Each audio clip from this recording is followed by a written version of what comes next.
Welcome everyone to the MEDspiration podcast. I'm your host, Dr. Nav, and this is episode number 22 with Dr. Nicole LePera. You know, when I imagined our marriage in the early days, I imagined two people welded together into some sort of combined existence. 10 years has taught me the secret of a successful marriage. It's a funny business. One sees the whole of the other person. You see even that part of them that they don't see themselves, and presumably, they see that hidden part of you. One ends up knowing more about one's partner than they know about themselves. And it can be pretty tough to keep quiet about it. So you have to come to an accommodation, an arrangement, a deal, if you like, to take the rough with the smooth. But the extraordinary thing is, down there in the rough, in the long reeds of difficulty and pain, that is where you find the treasure. My partner, while I wanted to strangle her many times, was objective enough that what she was seeing wasn't as colored by emotions and by suppressed emotions and by childhood experience, right? That I was. So while I hated it, others can offer us that objectivity that we don't have in the moment. Mm-hmm. Though once we cultivate that in ourselves, we can begin to be that observer for ourselves and to create choice then so that we can acknowledge our ever-changing needs. I never really understood how those situations when I was growing up, how they would go on to impact my life in every relationship until I started falling in love, you know, and I started realizing, whoa, I'm addicted to emotional chaos. And so it took a really long time to even peel back the layers. A lot of us have a lot of beliefs that are keeping us stuck, possibly. The things that happen to me will always be with me, and they likely will. And there's still healing that can be done. And you can still make choices that can shift or change the way you experience your current reality. Ladies and gentlemen, I hope you're having a blessed day. Thank you so much for pressing play and tuning into the MEDspiration podcast, where our goal is to help you bridge the gap between medical science and your mind, body, and spirit. In today's episode, we're bringing you Dr. Nicole LePera. She's one of the brightest minds in the field of psychology, and she provides education and insights to more than 3.2 million individuals through her Instagram account alone, which goes by the handle The Holistic Psychologist. If you don't follow her on the gram, I highly recommend you go check her out. Nicole trained at Cornell University and got her Ph.D. in clinical psychology. And today's episode, at its core, is focused around our relationship with ourselves and how that goes on to set the tone for our relationships with everything and everyone around us. We go in depth about how the earliest stages of life directly impact our patterns into adulthood and how to empower ourselves to break old cycles that may be holding us back or keeping us stuck. We delve deep into how addiction, emotional chaos, and disassociation can actually be the nervous system's attempt to regulate itself. And then we delve deep into emotional triggers, codependency, trauma bonds, and how learning about our inner child can actually help us establish stronger boundaries and healthier relationships. If you listen to Season 1's episodes with Dr. Bruce Lipton, Dr. Bruce Perry, Dr. Bessel van der Kolk, and Dr. Shafali, you'll realize that Nicole's work is from their school of thought and offers some of the most innovative approaches to understanding and healing from our traumas. She's also coming out with a brand new book, which I am super excited for. So I've provided a link to that below, along with a bunch of links that you guys will find very useful to this episode. I'm so excited to get your feedback on this one, fam. Please be sure to rate, review, and subscribe. Make sure you tell every single person that you know and love about this show, because it would mean the world to our team and it would help us medspire more individuals like yourself. And no matter where you are in the world, you can tag us on Instagram and we'll start a conversation with you. Tag us in your stories, share us in your posts, and we'll make sure we reach out. And now, without further ado, let the MEDspiration begin. Dr. Nicole LePera, welcome to the MEDspiration podcast. Ladies and gentlemen, it is my honor and privilege to introduce you one of my greatest MEDspirations when it comes to learning about the psychology of the human experience. Nicole, my wife and I, we've been following your educational posts on Instagram since 2018, and I want to thank you for how much your posts have taught me about understanding my own brain, my relationship with myself, how my childhood upbringing has a direct relationship to how I connect with everything and everyone around me. So before we jump into things, can you please introduce yourself to our audience out there? Yeah, absolutely. And Nav, thank you so much for your support. I know we were talking beforehand. You and I connected quite early on. When you said 2018, I believe that's when I first began the Instagram portion of my journey. So I appreciate your support and the resonance that you've been feeling with the work and hearing the work that you and your wife do. It's incredible to continue to meet the other humans that are having these insights and awarenesses, and hearing that my work adds to your own experience of understanding in your own world is everything. So thank you. So yeah, who am I? As a human, I think I'm like many other people walking this journey, with my own struggles. For me, anxiety was the name of my life, pretty much, really locked in patterns, what I would come to define over time as patterns. So I started my journey as a human, as an anxious human, and as one of those people that just knew what I wanted to do when I grew up, which is I wanted to be a psychologist. So I'm going to really keep the story short and sweet. Flash forward to me now being a psychologist, still an anxious human, still very much stuck in all of the ways, in my symptoms, but outside of that, in my patterns, in my habits, in the things that I did every day. And by the time at this point, I was in my 30s, I came to realize that some of the things that I was doing every day, especially in my relationships, weren't satisfying. They weren't producing the word that I think we're all searching for, fulfillment, right?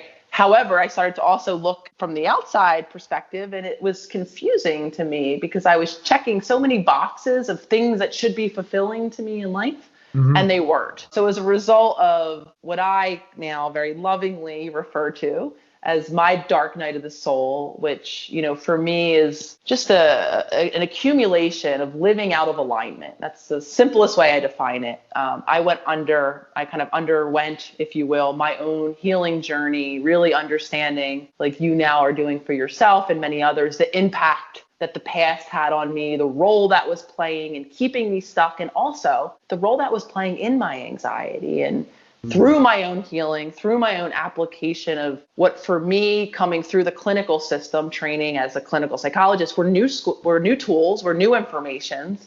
I began to employ, new shifts, new changes in my day-to-day life, and I got better. So now flash forward even more in time, I'm now a human who is professing, for anyone who wants to listen, this alternate journey, these alternate tools, this alternate information that I think so many of us can now utilize to actually create the change we've been looking for this long. That's amazing. So how long did it take you to become a clinical psychologist? Too long. I think my program was about 7 years time. From start to finish. I received 2 years of master's. I think the PhD portion was about 5 years. And then you have several years, like similar to what you're doing now. For us, it's called internship, pre and postdoctoral. So then I had all of this supervision. I also began to fancy through my travels of clinical work, the psychoanalytic world. So I signed up for some extra training. So, upwards of about a decade pretty much of studying, of clinical, of casework, but also of doing, of learning, of meeting supervisors and learning different ways of practicing. So a long time. Wow. Yeah. No, same here. I want to start with attachment and neural development. What can you tell us about attachment and brain development for kids in the earliest years of their life? Yeah. I mean, I talk about, and when you talk about our past and our conditioning and our patterning, you hear me talk a lot about that. So usually that brings most of us to the earliest years of our life, right? To coming to this planet, to becoming human, if you will. And often, right, that's happening in systems. For most of us, the most immediate system is whomever the caregivers are around us. I know we have all different iterations of whose care we're in, but I know also something, we need to be in someone's care. When we arrived on this planet, we are in a complete state of dependency. We cannot meet our physical needs. We cannot meet our emotional needs, and we cannot meet, I believe that humans have a spiritual component, a different essence, something deeper, hard to define. We're just learning how to like navigate in that sphere as well. So we come to the planet in a very state of dependency. So what we usually find ourselves in is in a relationship, like I said, with different iterations of caregivers. It could be one, it could be a whole family system. It might be extended family, and then we have communities, etc. We are learning. We are being modeled. We are being directly told, kind of directives of humaning, and we are experiencing life in relationship with these people. And all the while, as of course I'm sure all of your listeners know, our brain is developing. So we are what I like to refer to as a sponge. We are in a complete sponge-like state. So the impact of all of these experiences are very impactful. They are laid down in what I call, we all love the computer analogy. We love to hate it. I think some of us, the computer analogies, they're like the programs that run us, or that we in that autopilot state, right? Without conscious awareness, we allow to run us into adulthood. So to answer your question, all of our brain regions, all of our programming, even our neural development, right? The way our neurons are firing and wiring, creating those programs are being formed very, very, very early on in life. And then, like I said, become the tracks that we're just kind of reliving over and over again. That's why as a lot of us become aware and begin to maybe observe ourselves in adulthood, we do see what for many of us are those archaic patterns of those things that we saw others do in our childhood directly or indirectly, or we saw ourselves do as a means of coping. We see the same thing repeating. And this could be, if you're listening and you're in your teenage years, your 20s. I mean, there's, people that are awakening in their 50s, 60s, 70s that are like, damn, I have been living the same more or less patterning. So that all goes back to that neural development at that very early time. I love the way that you talk about downloading programs. So we had Dr. Bruce Lipton on our podcast. He's the author of The Biology of Belief. I'm very familiar with Dr. Bruce Lipton and very jealous that you got to chat with him. That's incredible. He's become a personal friend. And I love the way that he says that from the third trimester of pregnancy to like 7 or 8 years old, we're really just downloading all the programs from around us. And we're more in a hypnotic state at that point. So even passive learning. So it's not even things that you're witnessing, like you're just a sponge soaking it up and you're downloading all these programs. And, before we delve into the deep stuff into this podcast, I think it's really important to just understand that the earliest patterns of connection, they affect our behaviors into adulthood, right? That's where I kind of want to go into something that I learned from you on your YouTube channel. You've mentioned the 4 types of attachment styles that are typically created from your caregiver. Can you please delve deeper into those? Yeah, so let me just simplify, what I mean. So back to that state of dependency. We have physical needs. Like I said, we have emotional needs and we have spiritual needs. So those of us who aren't familiar with the world of the spirit, the way I define those 3 core needs in that area is to be, and I believe this is universal, any being on this planet that defines himself as a human has these, in my opinion, or to my observation. I believe that too.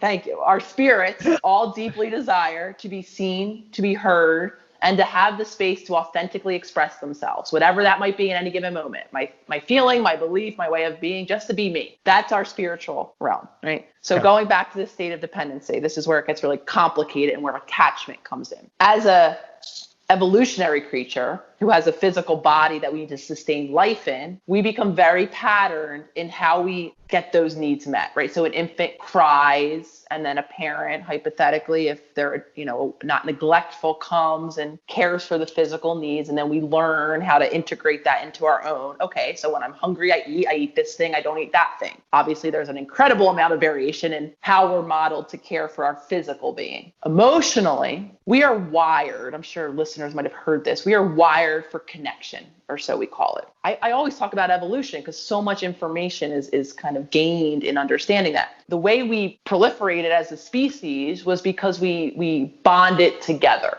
in clans and groups, some tribes, right? So we have division of labor. There's also something psychological that happens when we're bonded with even just one other individual. We feel safer and we have stress relieving capabilities, right? So again, we are wired, we are geared to need other humans, and there's a emotional benefit. So now back in childhood, right, we begin to create, outside of just getting our physical needs met, relationships with caregivers, right? We relate to them. And there's when we get these emotional, hypothetical needs met.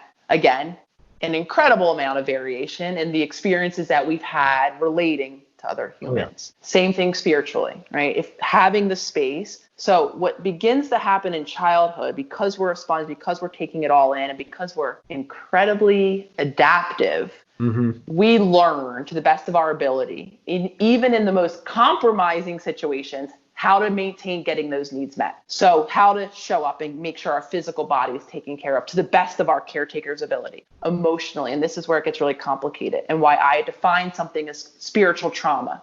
Okay. We learn how to show up in a relationship to continue to feel connected to that person, even if it's not in our authenticity, even if it's not, right, allowing ourselves to be seen and heard. This is where patterns such as people pleasing, right, and caretaking, and we learn how to simply play a role.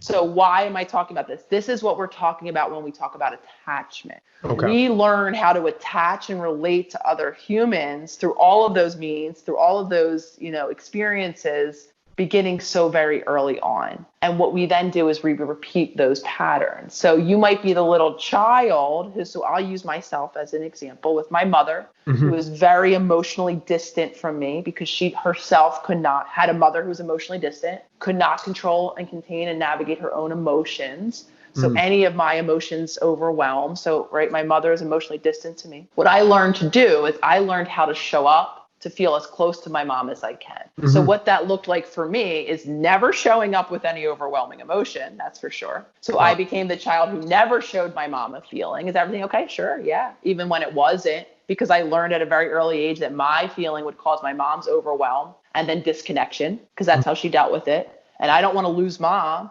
I also learned how to show up to get what attention she was able to give me, right? So there's where seen, heard, understood.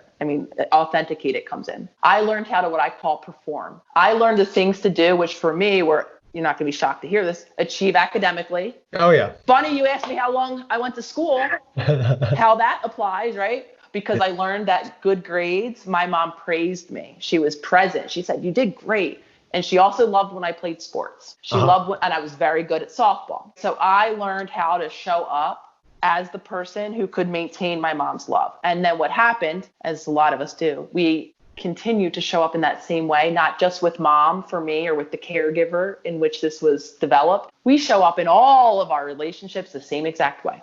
Yeah. And that's what attachment is, right? So back to these definitions, there's been amazing attachment researchers who have actually categorized the different styles. So anyone listening can go and map on. Yes, we can have different styles. We can have a little bit of both. We don't fall neatly into categories or concepts.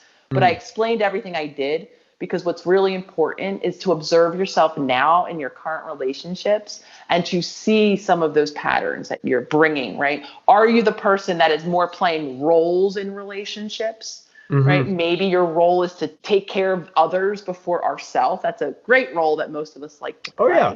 Yeah. And acknowledge all of the ways, right, that we're maybe not bringing our full self into our current relationships based on those early experiences. That's such a big deal because, I've heard multiple people say that the most important relationship we can have is with our primary caretaker, and that will go on to impact every relationship we have. Thank you for being vulnerable enough to share your story and how that developed attachment styles for you. And maybe what the best and most resilient part of that is your awareness of that attachment style, because that allows you to adapt. Now that we've kind of laid the groundwork for the developing brain, I want to discuss childhood trauma. How does it lead into patterns into adulthood? I'm going to talk, I guess, kind of traditionally, the way trauma has been defined, and listeners might be familiar with something called the ACEs scale, adverse childhood experiences. We talk about it all the time. Yes. Great. So that whenever that was developed, late 80s-ish, more recent than not, That really defined trauma, as I'm just going to use the general language, even though I don't love defining things in big and little terms, but listeners might be familiar with big T trauma. The thing that I think traditionally we all associate with the bad event, the abuse, the neglect, the whatever it is, the big bad thing or absence of that really caused the disturbance. As per, whatever year that was when that came out, we kind of, as a field, agreed that those things, historically, they mapped onto the PTSD diagnosis, right? But those things we knew caused issues later in life. What we didn't know, and what I'm coming to, hope and offer the awareness, at least as per my belief and my experience, is that there's many more things that cause that disturbance later in life, or that cause similar even. So this is why I share my story, Nav, a lot, because I didn't check. I learned all about the boxes of abuse. I learned all about the big T trauma. I learned all about PTSD. And I would sit there in classes, right, and not check any of those boxes. So I would feel really confused with why I continued, and especially because I was someone who was defined, right, as the helper, I should know better, why I was still more or less having very similar symptoms. One of which that I talk about often is my tendency and my habit of dissociating, of disconnecting with a lot of times I heard, yes, disassociation exists. It's even a diagnosis, dissociative identity disorder, at its most egregious, right? And again, that's only reserved for these traumas. So why, once I really came to terms with the fact that I was dissociating, because I fought that for a while. No, I'm present, I'm here. Because I appeared very present. No one speaking to me would really know I wasn't fully there. I was so good at kind of compartmentalizing, which is why I became the psychologist, right? Because I could do that naturally. Yeah. Lucky me. Long story short, when I came to realize it, I was still left confused because nothing that I experienced should be, right, causing this degree of disconnect. Yeah. And this translated. I felt very disconnected from myself, very disconnected, therefore, from other people, from the whole. This is why I was so unfulfilled. I wasn't really embodying life. I was just going through the motions. Anyway, so I talk about this expanded definition of trauma and this now spiritual realm of trauma, because a lot of us are carrying those impacts and are confused, are maybe thinking something's wrong, I'm broken, why am I struggling in this way?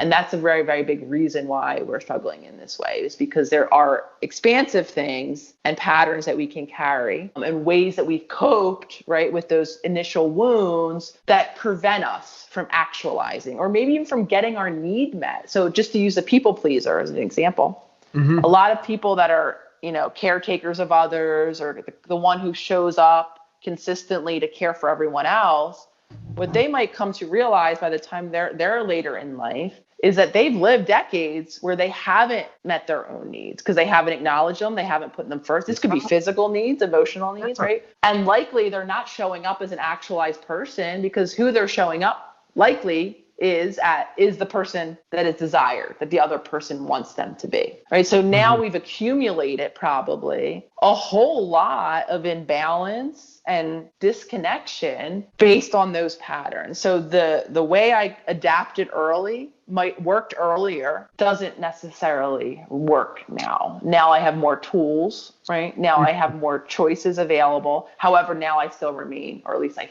feel I remain stuck. Yeah. And you mentioned disassociation. I think this is really important. I'm 29 years old now, and I literally didn't discover that I had disassociated from my past until like last year. I discovered things about the ACEs like probably a few years ago. Thank God, because I have great mentors. This podcast has helped a lot. And I realized I was really high up on the ACEs scale. Like I grew up in a home where there was sexual abuse. I grew up in a home where there was suicide attempts. I grew up in a home where there was abuse in any way you can think of.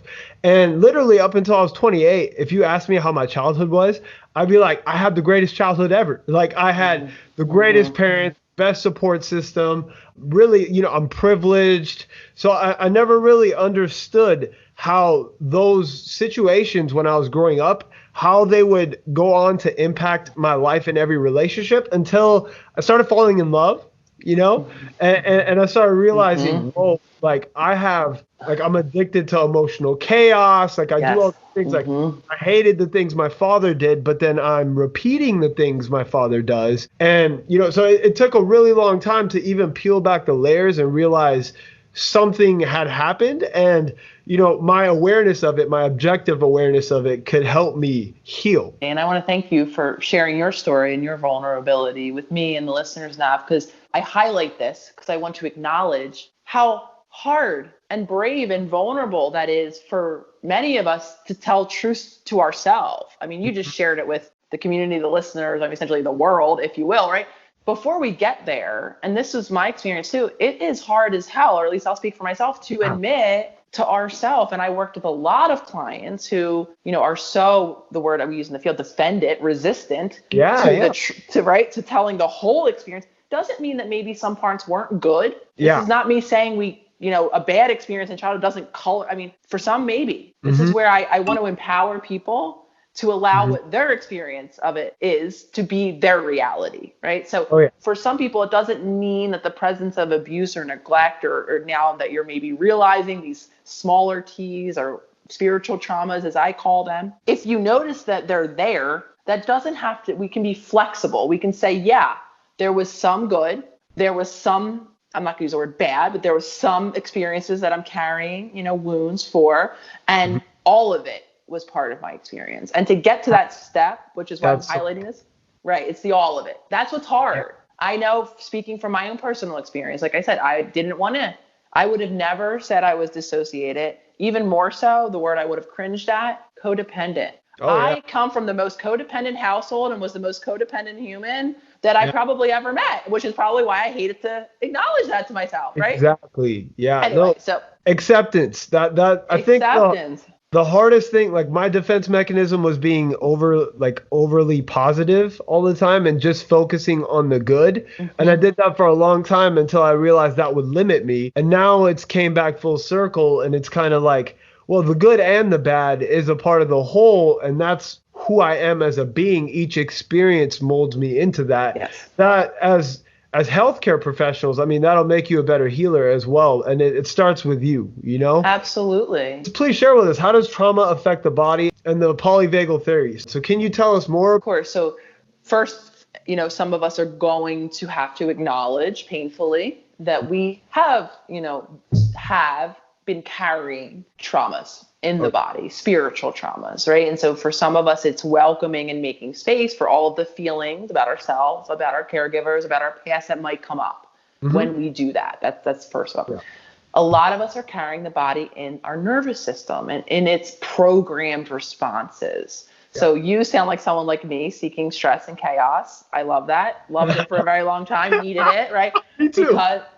Because, and there's a reason that our bodies were familiar with it. It's not that we really liked it. I mean, we like which is familiar. Because people listening might be like, I don't like this shit at all. This is a nightmare. Well, it's familiar. Yep. And familiarity is the number one drive of that part of our mind that I'm always going on and on about. 'Cause it's so ever powerful unless we empower ourselves, beyond it, our subconscious. It believes falsely that the predictable is safe.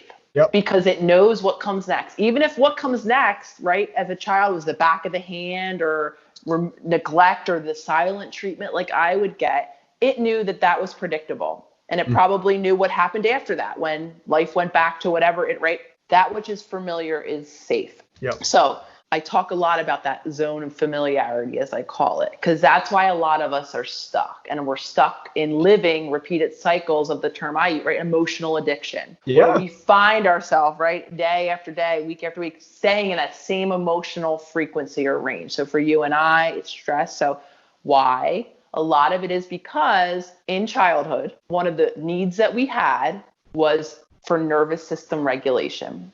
Again, we come in a state of dependency. We cannot regulate our own nervous system as a kid. That's when a kid shrieks out, cries out, an infant. We're having an activation of their nervous system, and hypothetically, the parent comes and calms. That's called co-regulation. The caveat here is to learn and to have a successful co-regulation experience with our caregivers.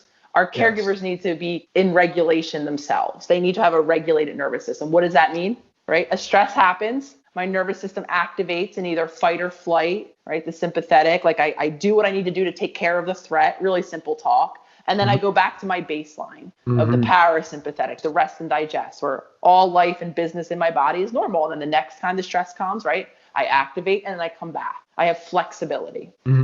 A lot of us, when we don't have that caregiver who has flexibility in their childhood, we don't return to a baseline and we get stuck. I'm really simplifying all this, but we get stuck in one of the directions. We either get stuck in sympathetic, like myself, and it sounds like you, stuck in fight or flight activation.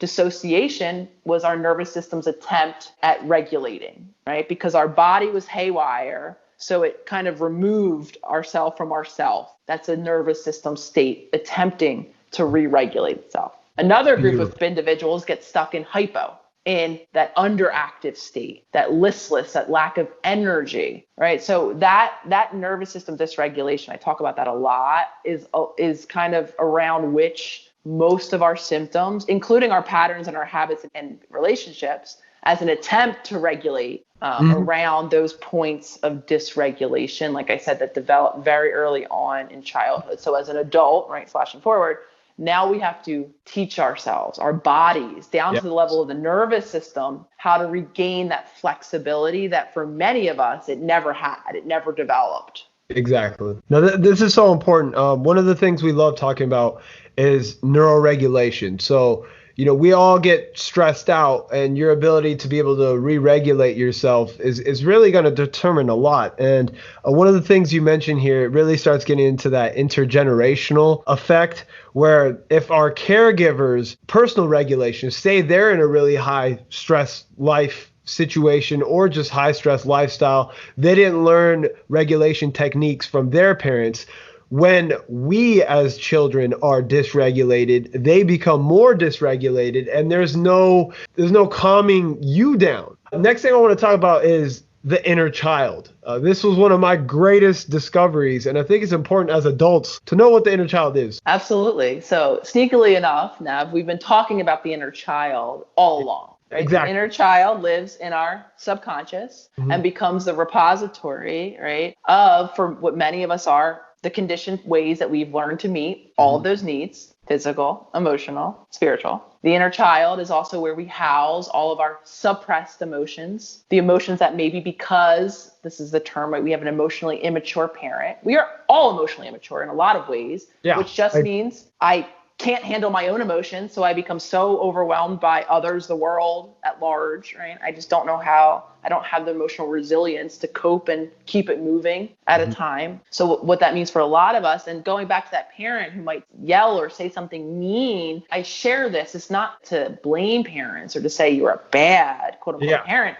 It's to explain why often it's not intentional in those moments, right? The parent is subconsciously just reacting from their place of overwhelm. Half of them, majority of them, might not even be aware, if you were to say, hey, this happened, that they might not even be able to be aware that that's how they navigated their feelings. So anyway, a lot of us, again, have messages that we've received or have received around emotions in childhood. And when we don't allow our emotions to express, because we don't have that moment of co-regulation. Even further, maybe some of us have had direct messages or indirect messaging given to us around emotions, right? Don't feel, don't express weakness, don't express sadness that's vulnerable, or maybe it's not direct things. Sometimes some of us were actually told that. Sometimes we were just made to feel that. When you start crying, right, your caregiver kind of always leaves the room, right? So before you know it, you're going to associate crying with not a positive thing because no one's available to you when you're sad, right?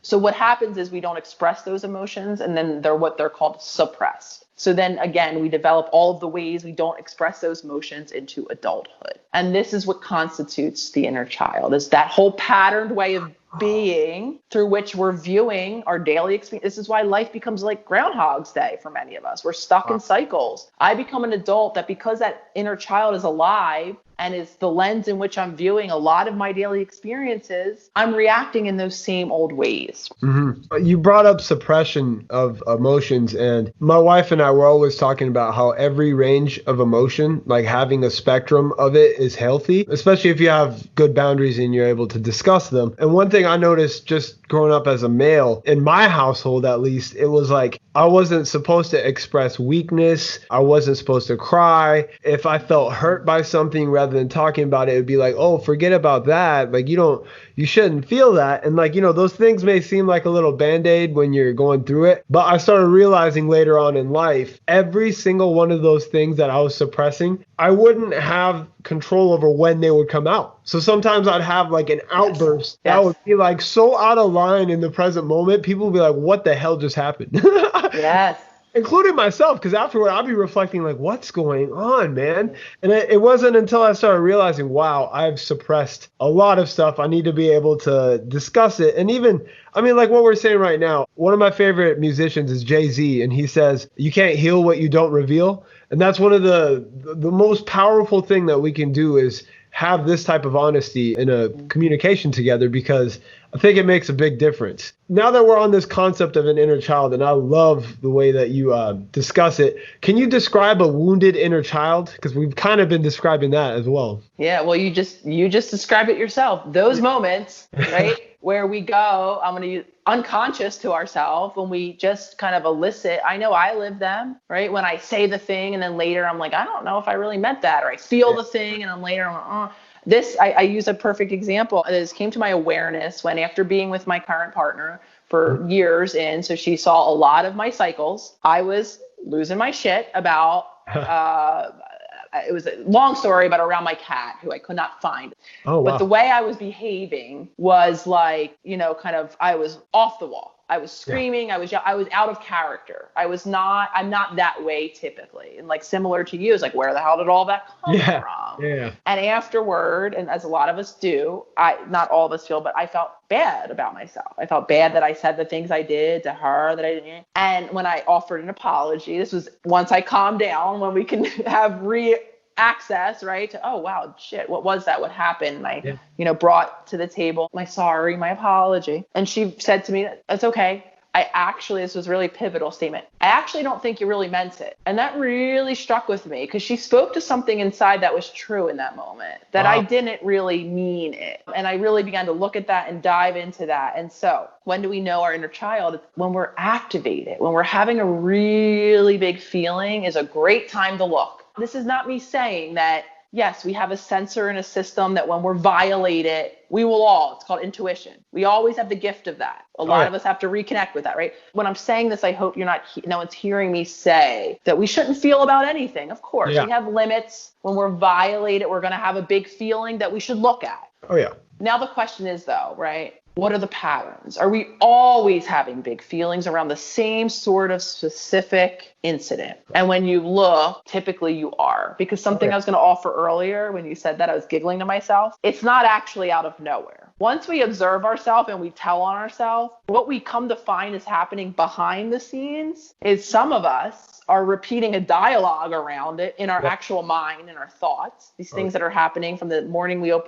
we open our eyes to the moment we close them at night. Don't believe me, go look, pay attention to how you're thinking, what you're thinking. You're going to see that I call them narratives, because they're so goddamn the same. You have them, right? So you might be surprised when you blow up, but if you start to pay attention, maybe it's not as much of a surprise, because you've been priming yourself for it. You've been repeating or assigning meanings to things that are happening in your life. So by 5 p.m. when you're screaming at your partner, you might have had 10 confirmations of your feeling throughout the day that you weren't even aware of. Oh yeah. So we need to begin to observe those things. And like I said, what patterns in our thinking. We tend to tell ourselves stories about ourselves, about others, about our world, about our relationship, about our past, about our future. They tend to be very patterned. Look at those. Look when you're feeling those activations. When you have a really big feeling, begin to watch and then see the patterns come into place. And then most of us can begin to understand kind of how and why they develop. So what's the first step someone can take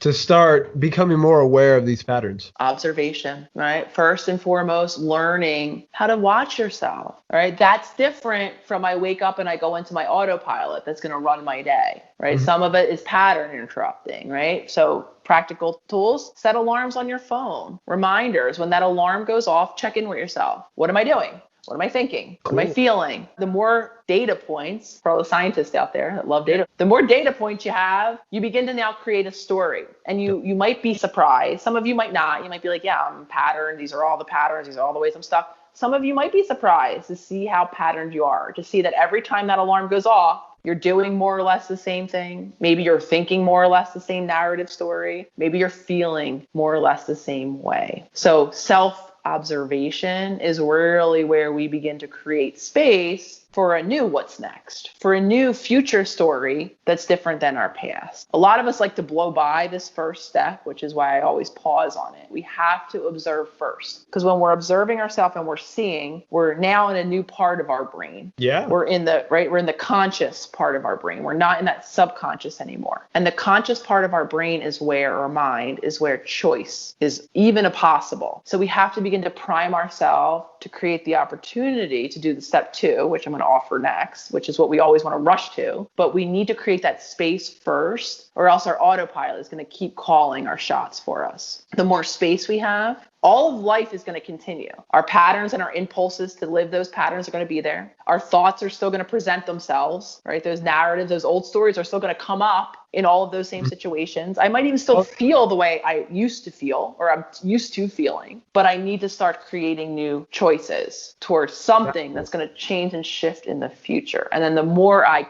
make those choices, the more I create actual change. So we observe, we create the space to eventually begin to activate into new choices that lead to new lifestyles, that lead to a new person, a new future. Yep. There's so much there.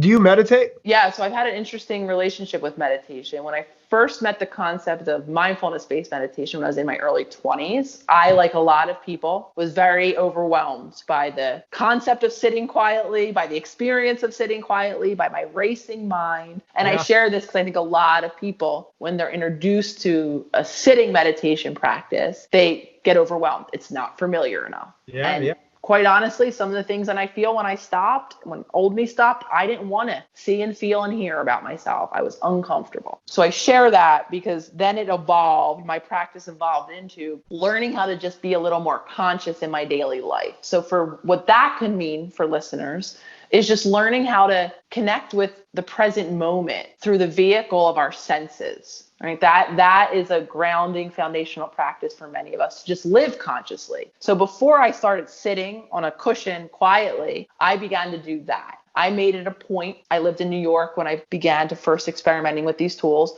that when I was walking in New York, right, I would have maybe I would have music on to drown out the sounds of New York City, but I would try to just be present to walking, to looking around at the sights, not to my mind, which is where I spent most of my time, which is why I was so dissociated. So that meant, how does my body feel walking today? I did a lot of walking in New York. So some days it was sore, right? So senses. Can I just be in my body? Can I smell the air of New York City? And sometimes I wanted to, sometimes right? I'm being silly, but so I evolved my practice because sitting felt overwhelming. I began just to create what we call conscious moments in my daily life. Beautiful. So now, flash forward probably about a decade plus, now each and every morning, I do have a sitting practice. I don't, however, lose the consciousness throughout my day. And I say that because that's incredibly important. Listeners who are aware of all of the research now that exists, thankfully, on meditation and meditation practices know, I'm sure, that there are structural changes that remain, so outside of a sitting practice. However, what I know also lurks around the corner of a sitting practice, once I leave my meditation room proverbial door, if you will, is that autopilot. Oh, yeah. So some of us are meditating on a cushion and then going right back out into autopilot living and still remaining stuck and then looking at the cushion and wondering, why aren't you helping? It's when we have to do both, when we have to learn how to live consciously. And like I said earlier, the way we can begin to do that is first observe how conscious or unconscious you're already living, and then create maybe one new moment in a day where when that alarm goes off, not only are you going to check in, you're going to bring your attention back to the conscious moment, which if you're like me will be lost the next time a thought goes. But the more you practice, right, we're harnessing now neuroplasticity. And the fact that we can actually create that rewiring, strengthen our prefrontal cortex, and make it a bit easier as time goes on. It is a muscle. This is very, very important. And it's actually revolutionary. For me, it was the same thing. I remember reading Eckhart Tolle, The Power of Now, and I got introduced to this concept of watching the thinker. This is the same time I'm like reading Deepak Chopra's Spiritual Laws of Success. So, I'm like really starting to, and I'm probably in my late teenage years at this time, but the first thing that really helped me turn things or change things was just watching my thought patterns without judging them and just noticing the redundancies, noticing, okay, like I have this type of negative thought pattern that comes up every single time this event occurs, So how can someone start healing from codependency? I speak those sort of lists and those symptoms, if you will, for lack of a better word, with such ease because like I said, me too. Right. Like, and still me, there's still moments where, I see those old patterns coming up where I'm worried more about someone else and I don't want to say this thing. And I consistently have to, especially with my current partner, I consistently have to challenge myself, through that. So I share that. I share my story, not just endlessly talk about myself, though, because I get it. I relate and I know how it is to be stuck in those patterns. I know what it's like to be kind of in the middle of the work. And I'm here to tell you that the middle of the work is life for the right?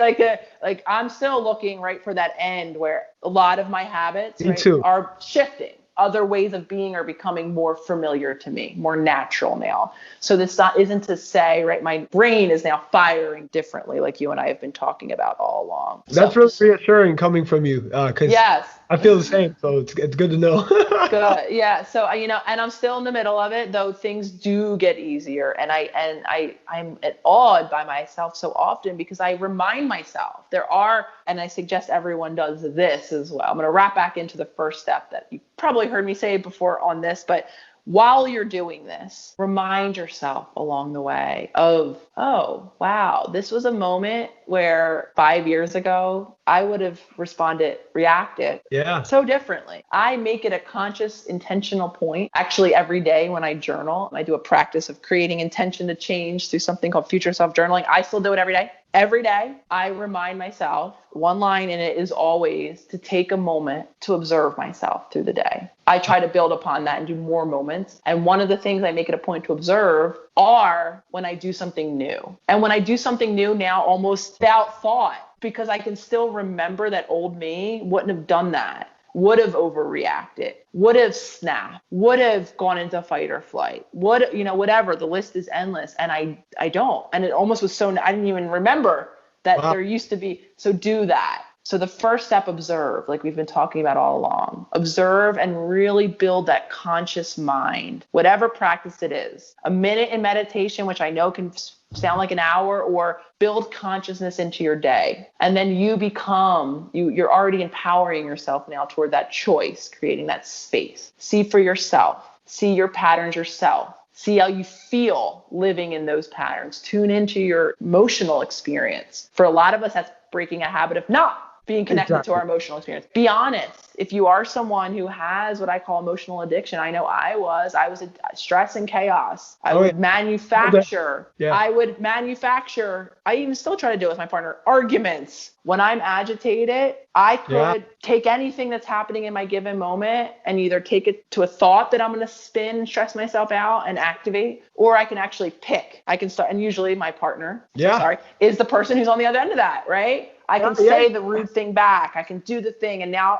I'm stressed out again because now I'm in an activated state. And if I'm honest, I did that. I did that because something inside felt off. And instead of identifying and sitting in it or taking myself for a walk or doing the many things that I now know help me when I feel off, that's different for each of us. It might be a walk. It might be a bath. It might be a massage, whatever. It might be something, right? Finding the things to do. So instead of doing that, right, I did that old thing that I do. I reacted to it and I caused the stress. So for a lot of us, when we become observational, we become honest. And it's hard. And some of us then want to, mourn ourselves, what happened in childhood, right? We have feelings about what we're seeing, honor all of that. For most of us, that's the first time maybe we're honoring the fullness of our actual experience and not only that one version of our story. Beautiful. Yeah. And then this is why I'm always speaking out against, and you'll never see me write kind of universal plans of healing where we're all doing the same, 10 steps, because they're not the same. And in that process, now you get to see your inner child. You get to see your patterns. You get to see how you meet your physical, emotional, spiritual needs. And then you get to now decide if that's working. Sometimes it might be, sometimes it might not be. And then in that process, now you've created the space to make new choices, string together enough new choices, you change, and then don't forget to notice, like I was saying earlier, that progress. Don't forget to see in every moment in real time now how you are different. And that's going to keep you motivated to move forward and create more and more change. That's so intelligent. Infusing gratitude into your progression. And, I've been blessed. My wife and I, we've been together for like 7 years. So she's definitely watched like the debauchery turn into more consciousness slowly but surely. And, we do have those moments where it's like, wow, man, like 6 years ago, we would have been like at each other's hairs. But now we're like laughing at it. And we're like, and infusing that gratitude. I mean, it's been scientifically proven that gratitude, that reward that you give yourself, like you're reinforcing behavior, that's actually forming your brain in a way that will make it easier to do in the future, right? Yes. And I did want to add here, because your posts are so good, how to heal from codependency. These are your words. This is from your posts. Set boundaries with self and others. Spend time alone. Spend time doing just for us, creating, dancing, exploring. Spend time in inner reflection, journaling. We're going to get into your journal because it's one of the most helpful things in the world.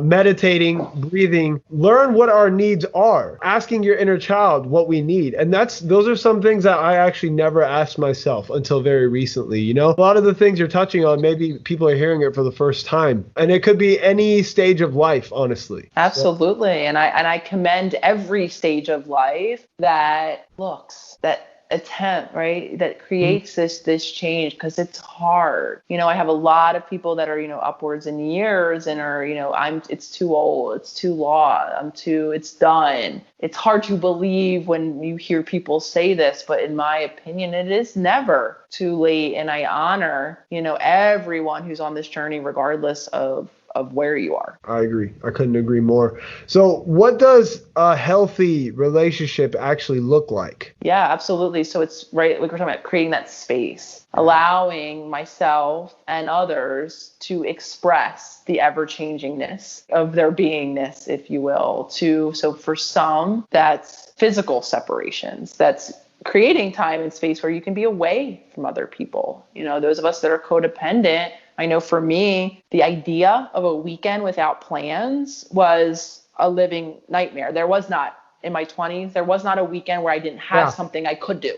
Living in New York helped. There was always something to do. Meaning alone, I even see evidence in my sister of this, in her, and she's 15 years older than me. I'm going to be 38. So she's right. And there's still, I hear her often say, and have said historically, when I'm alone in the home, I don't like it. So for a lot of us, that means just alone time. How do I be without another human? How do I tune into asking myself what I want to do on Saturday and not what Janet, has in plan for me to do on Saturday? So some of it is like that physical separation and I know for parents listening, I don't have children. I can't imagine what it's like in all of the ways to care for another human. I'm sure you have your hands full. That doesn't mean though that you have to be indebted 24 hours a day to that human. That means that, right, there might be some space you need to create where you can be just you, right? If you obviously have the resources available to you, or the child is elsewhere at the time where you can safely do this, or you're doing it before the child's awake in the morning or when they go to bed at night. But you time where you can just be you is incredibly, incredibly important. Oh, yeah. For more of us than not, this also means emotionally being able to tease apart my feelings versus someone else's without viewing it through, well, how will this be for someone else? How does this person feel? Are they happy? Then I hear this so often. And for many years when I was in private practice working one-on-one, which I no longer do, I would hear many of my clients creating new relationships, a couple weeks into newly dating someone, right? Talking about the new thing and maybe with intense excitement. And what I always would hear is a narrative more focused on whether or not he, she, or they like me. Yep. Are they calling me again? What do they think? Do they like me? Are we going out again? They seemed happy. They don't like whatever version of it was. And what I didn't hear really much talk or think about in these sessions was what the person in front of me thought of the date, of the human that they were cultivating a relationship with, of their experience. Exactly. And so for some of us, that's what it looks like. Carving out the time to say, okay, regardless of whether or not Nav likes me or not, how did I feel about him? Let me see how this felt, and then, okay, obviously it's devastating if I come to the conclusion that I like and they come to the conclusion that they don't like, that hurts, right? Mm-hmm. And that's a lot of the times what we're trying to avoid. Some hurt that we experience probably very early on. Mm-hmm. But so emotionally defining ourselves as separate, I could live the experience, and I joke, and I think the universe did this to me, for a reason. When I talk about my partner, I could have not, at our resting state, when we both came into the trauma bond that was our relationship. So I'm here to also say relationships can evolve. You can start in a trauma bond and evolve dynamics and experience yourself in the relationship differently over time. Oh, yeah. The trauma bond of the human that I started out with Lolly, could not have been more opposite than me, right? In so many ways. And that's beautiful. But you know what comes with that? There are many moments when something's happening in our immediate environment that we're both, quote unquote, experiencing together. And we both have completely different reactions emotionally. Okay. Because we both have different experiences that brought us to that moment. Something that might not be, this is usually how it falls, is a big deal for me, isn't for her. Oh, yeah. Right? So, and a lot of us as humans gotten used to having our feelings invalidated, right? Having parents who didn't say, okay, well, you're upset. A lot of times too, it's hard. As a parent, as someone older, as our older self, looking at our inner child, it's hard to remember how devastating not being invited to the lunch table is, or how problematic it is when your favorite blanket gets destroyed in the wash. As an adult, it's like, okay, I'll buy you a new blanket, or I don't like those friends anyway. They suck. You have other, right? You're speaking from your adult perspective awareness. As the little child in you, that was the worst day of your life. Oh, yeah, for sure. Right. So this is also, a lot of us invalidate our feelings, have had our feelings invalidated. And so we desperately look around us for this concordance. So, if everyone's stressed out, then I have rights to feeling my stress right now. And that's unrealistic. It's not going to happen. So a lot of times we find upon humans, and this is what creating that interdependence, that flexibility, where it doesn't mean that because Lolly's not seeing this as a big deal, it doesn't mean that she can't support me, that I am. But what often happens is we kind of go at. And when someone isn't having the same emotional experience that we're having, especially a partner, we're at odds, and we might even be at conflict, right? Trying to fight for our right to feel the way we're feeling. And what boundaries looks like in this context is not needing to fight for that, conserving that energy and allowing that energy now to exist, right? To maybe empathize or attempt to understand why someone else is having a different experience, right? Or to just hold space, or maybe to help comfort them in their experience, even if it's not how you're having it in that moment. It's creating the definitions. And again, I'm fast forwarding a process that I know for me, I'm still working on. I'm still cultivating boundaries, allowing me to be my authentic self and create that interdependence. But this is how it begins, creating space, whether it's you're the person who just needs time away to even begin to settle into, to identify what you're feeling, because you might not know. That begins with just time within yourself, check-in moments throughout your day. And that also begins, like I said, cultivating that emotional space, that spiritual space where over time you can feel safer to be who you are and to express who you are. I agree so much. And, that just reminds me of different times where, if my wife was having a different experience than me, when I had worse boundaries than I have now, I'd almost feel like that would invalidate my own experience, And this is a great example of not having boundaries, where it's like, she's having a different reaction than I am to the same thing.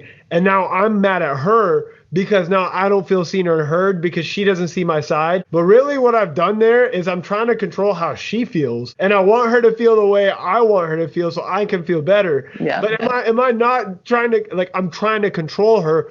Fall back. Control what you can control. You feel very differently than she does. She's her own person. If she's her life partner, she's here to teach you other sides to this perspective. So slowly drawing that boundary and realizing I'm responsible for my own happiness. She's responsible for her own. Whether she's happy or unhappy, all I could be focused on is my own happiness and being able to provide a space. And this is one of the biggest things that we've learned. What's the difference between giving advice and holding space? There's a big difference here. What is it? Absolutely. Interesting. If I were to define it as what, I can tell you the difference. The first thing that came to mind was intention. This is just free associative, so I haven't really given thought. I wonder if that is the difference. Well, just so to speak it through, holding space, right, is allowing whatever is there, whatever's happening to be what's happening, right? So that could be you hear from your partner. You don't, just use this example, you don't hear from your partner. You hear what their experience is, right? And you allow it to be what's so for them, even if it's not what's so for you or what is for you. Giving advice, right? So the intention there is to allow the person to authentically express, honoring the differences, even honoring how you might feel about the differences that you're experiencing, right? Because that could start to bring up stuff in you. Oh, yeah. That I will contrast with the intention of giving advice, which is like you're very, vulnerably and bravely acknowledging that I know I do too.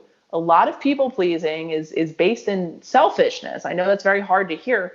Most of us all of the time are worried about ourselves. Even the most selfless of human, in a very indirect way, or what we could call, is worried about themselves, is serving some deep need. Maybe it's not an actual need, right? We want to expand the way we serve that need, but that's what's actually happening. We're all living, and I know this gasp when I say it, from a very egocentric point of view, a very us-based place, and we're going to be. And to show up for others, we have to acknowledge that first and see these ways that we think we're worried about other people, because I would do it too. But really, if you just called me back sooner, my anxiety goes away. I don't give a shit what you're doing. Just make me feel better. But I make it about you. You're not considerate. You don't care. I'm sitting here. Who the hell do you think you are, living your life over there, right? Really, I just want you to do what I want so that I can feel better, and then maybe forget about you and go about my day. Very true. That's very right. True. So, and a lot of us live those patterns, and we have to acknowledge, that role that we're playing and creating the space for people to have different perceptions. So advice giving is usually, like I said, aimed at trying to change what is. Yeah. Usually through feeling, right? Usually through the behavior of another, doing or not doing differently, attempting to change. So intent, I guess, if we really want to simplify, where the intention of holding space is allowing authentic expression, which is the harder path. Dude, and once you try both, you realize which one works much better. Because when you love someone a lot, you want their safety. You don't want them to feel bad. And when you don't have boundaries, you're really set on this. You're like, I want to be the protector. I want to be there. You don't have to feel bad. It's kind of, I'm actually speaking what my parents taught me, So it's funny that we're talking about it right now. And what I realized I did in my relationship was anytime my wife would be like, I'm hurt by this or I'm upset by this, whether it had anything to do with me or something else, my instant reaction would be, okay, how do I fix this? And how do I give her advice to fix this? And actually, it was your own Instagram post. You said advice comes from a place of anxiety and fear-based desire to control a situation. Dude, that's where I was coming from. And it was my anxiety that she would feel unsafe, And then you say holding space is a result of emotional maturity and self-awareness, letting it be. And what I realized is when I just be quiet and I just listen for the sake of listening, she's smart enough, intelligent enough to speak on it and figure it out all by herself. And I didn't have to do anything. It's more effortless doing that. It's just more effort to try and listen and not give advice, Absolutely. That's really big. And boundaries. So what are some perfect examples you could give on how someone can start setting boundaries if they don't know what they are yet? Notice if you have them, right? Notice how you're showing up in your relationships. A lot of times it comes in instances where requests are made, when that person calls up, are you available? Can you do, Notice how you are. Boundaries usually in relationship. That's kind of where the arena in which we want to begin to notice, right? Notice how you choose to spend your time, your resources, your energy, your emotions. Who do you tell things? Who don't you tell things? They're a boundary too. As children, I think a lot of us have the impression that any thought that goes through our mind, we need to expose to someone, right? We can have a boundary within ourselves. Some things are thoughts for ourselves, and we get to decide. Not to say that we won't choose to share them, but a lot of us have this implicit idea that we have to continuously share. We're boundaryless between our internal world and our external world. Wow. And maybe we feel shameful even for what we see in our minds. Thoughts are neurons that are firing. They can be outrageous. I know I have outrageous thoughts. A lot of us assign so much meaning, so much value, that we feel badly in that way. So sometimes we need to define boundaries, not only in relationship with ourselves. Do I have boundaries, and something that applies to reparenting that is in this conversation, loving discipline, right? Do I keep promises to myself? Do I have boundaries with myself?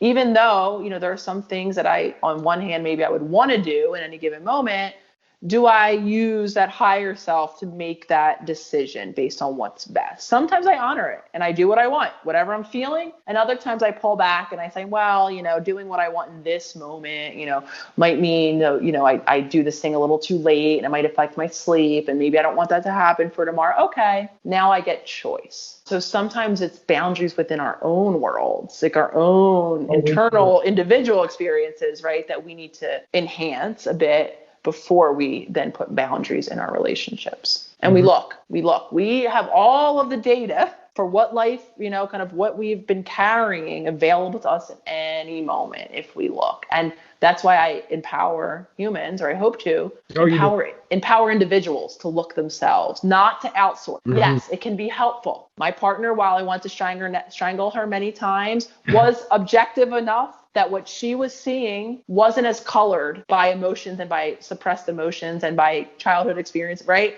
That I was. So while I hated it, others can offer us that objectivity that we don't have in the moment. Mm-hmm. Though once we cultivate that in ourselves, we can begin to be that observer for ourselves and to create choice then so that we can acknowledge our ever-changing needs as we age. One of the hardest things I think to develop in life is how do you draw boundaries between yourself and other people without upsetting them? Is there a way to do it? If boundaries are changing in relationships. So if there is a dynamic where you are the person who always says yes, mm-hmm. and you start to say no, mm-hmm. at minimum, it's going to be a surprise because that person, just like your mind does, it anticipated. You said yes every other time. Yeah, there's an expectation that you're going to say yes again. And when you don't, at minimum, like I said, our expectation is violated. So there might be mm-hmm. some version of surprise reaction, which we can read into, we can assign so many meanings to that surprise. Oh, yeah. Yeah.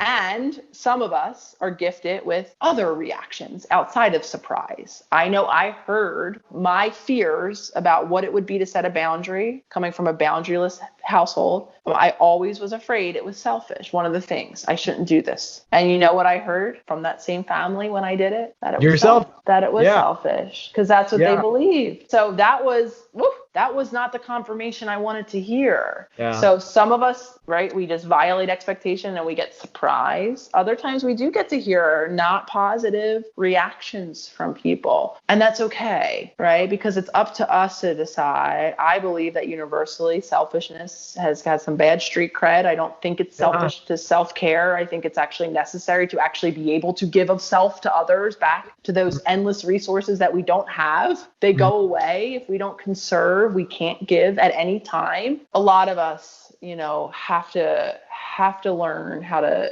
shift and change narratives, create new habits. Some of us are going to get those negative reactions, especially in relationships that have predated this now evolution in us. Mm-hmm. But it doesn't mean that we lose all of these relationships. What can happen on the other side is avoiding what is an inevitable killer of relationships, which is resentment. Yes. Right? If I show up for other people long enough, before I know it, I am enraged even at other people. And it's not other people. It's me. I have to look, and we do this. This is why breakups can happen sometimes. Yeah. It's you're wrong for me. And not to say that you were right for me, but maybe to say, that it was me. I said yes too many times and now I'm mad at you and I'm sorry. I have to look at me and say, you know what? if I started saying no when I meant no, maybe this relationship could evolve into something that's much more sustainable. So while boundaries are hard and there's all different types of kickback, some of our kickback lives in our mind. Sometimes no one's really saying anything about what this new thing we're doing, but we're saying a whole lot in our minds about how terrible it is, what they're probably thinking. That's not going to be helpful either. No, I agree completely. It's such a paradox because sometimes it might seem like not having a boundary, people pleasing right away is like a short, quick fix. But like you said, in the long run, it can lead to resentment and it can lead to the destruction of a relationship or friendship versus, creating a boundary initially might be uncomfortable. But if there's one thing I have learned is like the more aware I become of creating boundaries, it's an investment into the long-term future of those relationships and my relationship with self. And it helps preserve you in the long run, So now with that knowingness, like I'm more comfortable just kind of drawing the line, even if it makes someone uncomfortable. I understand, especially in my family, because I tried to be like that. I was kind of similar to you, tried drawing the boundaries and it was met with, oh, but you're not in this enmeshment of a family where we're all here for each other. But it's like, no, if we're all focused on ourselves first, our actual cohesive group energy would be much better, So it's paradoxical to understand that. I understand it can be for many, but for me, in my personal experience, I 100% agree with what you're saying. Now, what is the Future Self Journal and how can our listeners access it? Yeah, absolutely. So as someone who never really identified with the practice of journaling, I think traditionally as we think of it, right, your diary, I feel, all of the ways that I never really had that practice in my life. However, I knew that the act of writing could be used in many different ways and could be used very intentionally. So during my own healing, actually, I was trying to capitalize on what I was learning about neuroplasticity and, how ingrained those habits are and how we need to be conscious to change them. And I came up with a technique that I call future self journaling to help me actually remember, be conscious, and to create change in my life. So what it is now is a guided practice, and I have some free prompts that if you sign up for my email list on my website, which is Your Holistic Psychologist, for those of you on Instagram at the.holistic psychologist, I have a link tree up that will send you right there. And do know that in the next couple months, with the launch of a new website that I've been working on, there is also coming out a new edition of the Future Self Journal. So grab the prompts that are out there now and know that new ones are coming, a nice new shiny complete version that I'm really excited. And so what it is, it's a daily way to integrate, if you're interested, if you're like me and you don't have a journaling practice, or if you do, and you want to begin a new technique of journaling. Really what it's about is setting an intention to do something different, to create change.